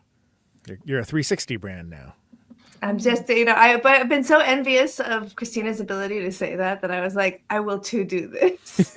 You go through the massive amount of effort it takes to standardize everything. To say less? Yes. Fair enough. Becky Rice, what do you got to plug? Oh shit. Plugs. I waited till you took a drink to say that, so. Yeah. What am I into right now? The Marmalade Grove. If you're fans of jams and marmalades, I'm a really big fan of the Marmalade Grove right now. They have a Meyer lemon honey marmalade that's really good. I got some Viore socks for free at a pop-up during Sundance. Shout out to Viore socks. And people have barely been talking about the Sabrina Carpenter record from last year, but nobody's talking about the Ariana Grande record, which I think is like a just like fucking knockout like pop record. So my plugs are Meyer lemon marmalade from the Marmalade Grove, Viore socks, and Ariana Grande Eternal Sunshine. The little indie art, the indie artist known as Ariana Grande. Yeah. I heard she's up and coming. The thing is I think that she and like her personality, her persona are like massive, and I feel like people don't talk enough about like her. She's like an incredible like pop artist, and I mean, she and Wicked, she was really good. I don't love Wicked, and I think that she's just like phenomenal in it. Like probably the only show where an Ariana Grande and Conan Neutron, the Secret Friends plug, are in the same segment, but maybe not. We'll see. I don't know for a fact. Friend. Here's the thing, like everybody here is doing these like cool creative things, and I'm just consuming things, and then I come on the podcast once every 3 months to tell y'all like, here's the jam you should be buying. Like to be fair, but I do love marmalade though. Yeah, I was gonna say, yeah. My ears. I'm looking it up right now. The Marmalade Grove actually makes a 3-jar like tasting set that you can get for yourself or to give to the marmalade lover in your life. In fact, I think it would be a perfect Valentine's Day gift because Paddington in Peru, shout out Paddington, it's coming is also soon. coming out on Valentine's Friend Day. of the show. In this, I should have a segment. I should have a segment on this podcast where sometimes I don't show up to talk about the film, but I'm just like, hey, like here's some things that I like right now. Yeah, that's great. People like tune out when it's plugs and they tune back in when you're giving like recommendations. Yeah, they're like, oh shit, Becky's here to talk about product endorsements. Becky likes. By the way, I like the idea that we had Paddington on for an after party, and he said some problematic things, and we're like, we got to distance ourselves from Paddington. By the way, I real quick did a Google search to see if there's any like Paddington branded marmalade because I assumed there had to be, but they came up with some Reddit stuff, which the topic for this is Reddit in a nutshell. Orange marmalade is terrible and Paddington is deceiving. Orange marmalade slaps. I do too, but I'm just like, isn't that the most Reddit title you've ever heard? Paddington is deceiving. Wow. Okay. I have had that argument about Turkish Delight, and Turkish Delight is not good. Like, how dare you lose your whole family over Turkish delight, you little dick. Take a shot every time Katie says, "How dare you?" How dare you? I wondered what the fuck Turkish delight was as a kid because of Narnia. Yeah, it must be really good. Absolute delight. Remember that song? But Becky, final thoughts on this movie, you know, and I guess on Marmalade too, I guess. Yeah. They're both good. They're both good and things that I love to consume frequently. All right, that's perfect. Both of them have made me laugh and cry. We're out of Marmalade. You make a grown jam cry. Katie, final thoughts. You know, I think if you're looking for something in the dramedy spectrum that is really good at blending dark humor and like real emotional depth, because this is ultimately about grief and family and the Holocaust, and like, yes, it is a lot like Planes, Trains, and Automobiles, but it is also a lot more introspective than that, and it hits really hard in certain points, like in the monologue that we talked about. So I feel like it's a great movie to watch if you want to see a great tightrope between really funny stuff and really heartfelt stuff in a very wonderfully written script. Yeah. I just like the idea of someone being like, look, I liked Planes, Trains, and Automobiles, but there just wasn't enough introspection. Do you have something else? That would be the letterbox like one-liner. Planes, Trains is a little bit fluffy. So when I say it's like that, Yeah. I mean like it's just No, like I a know, song I get- of that. Yeah. I get It's totally the what you odd mean. couple-ishness of it. Yeah. I'm just thinking of like a guy that's like, I wanted something more introspective and Holocaust related. It's a very specific want, and you can fucking get it, dude. Look, kid, I got news for you. But Kristina, final thoughts. Yeah, this is a really great movie, and I can understand why it's nominated in regards to the screenplay. Obviously, it's just probably Jesse Eisenberg's best work. If you're someone who is a younger generational Jewish person, this film might, you might connect with this as someone who's probably not as connected to, Jewish heritage like your elders were. That's one of the things like Becky, mentions as someone who's also Jewish. Like the film can be very, very relatable for a lot of like the younger folks who feel very disconnected to how long history has, happened. And so I definitely recommend this. If you guys have Hulu, it's on Hulu. So it's worth it. And I'm hoping it wins best screenplay at the Oscars. Let's go. Conan, final thought. Hulu, Yulu. Not enough people are asking how Lou, though. Funny, moving, Why, witty. Lou? Why Lou? Yes. You, Lou. What Elu. That's enough of that.